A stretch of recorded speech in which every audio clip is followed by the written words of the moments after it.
Bonjour à tous et bienvenue dans mon monde, le monde de Tis bien sûr. Aujourd'hui, je vous propose de continuer notre série de vidéos sur la MDPH et son fonctionnement, en vous parlant des cartes mobilité inclusion, aussi appelées CMI.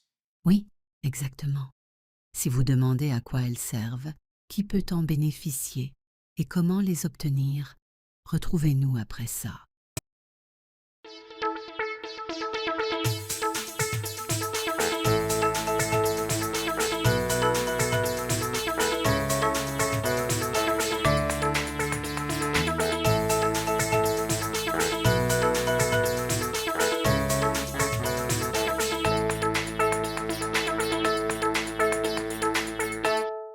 Première question essentielle.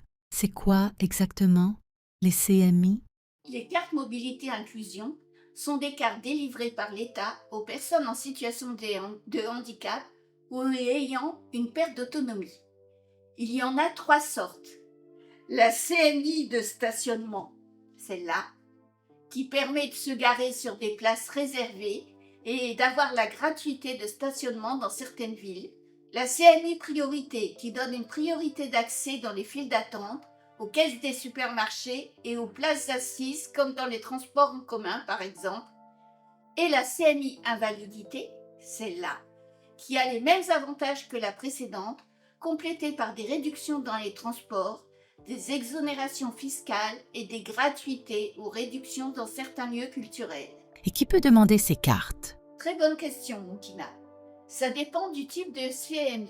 La CMI stationnement est attribuée aux personnes qui ont des difficultés à se déplacer sur une longue distance. La CMI priorité concerne celles qui ne peuvent pas rester debout longtemps. Et la CMI invalidité est pour les personnes ayant une incapacité d'au moins 80% ou un besoin d'accompagnement dans la vie quotidienne. Et comment savoir si on est éligible? Comme pour les aides que nous avons vues précédemment, il faut faire une demande auprès de la MDPH. Et quelles sont les étapes à suivre?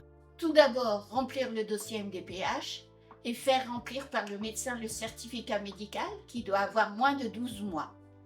Ensuite, envoyer le dossier à la MDPH de son lieu de résidence. Au bout de 4 mois, en théorie, et parfois plus selon les départements, vous recevrez la notification de décision de la Commission des droits et de l'autonomie des personnes handicapées, la CDAPH. Et si la réponse est positive, pour une ou deux de ces cartes, vous recevrez un lien afin d'envoyer votre photo et faire imprimer gratuitement votre carte par l'imprimerie nationale. J'ai entendu dire qu'il fallait être en fauteuil roulant pour avoir une CMI. Vrai ou faux? C'est faux. Beaucoup de handicaps invisibles peuvent donner droit à une CMI, comme la fatigue chronique, certaines maladies neurologiques ou cardiaques.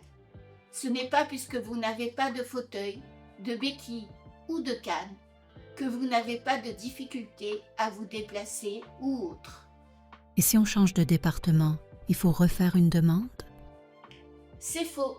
La CMI est valable sur tout le territoire français et vous en faites la demande au moment du renouvellement, comme à chaque fois. On peut la prêter à un proche? Non, elle est strictement personnelle. En revanche, elle vous suit dans tous les véhicules dont vous êtes conducteur ou pour ceux et celles qui, comme moi, ne conduisent pas, passagers. Merci Tis pour toutes ces infos super claires.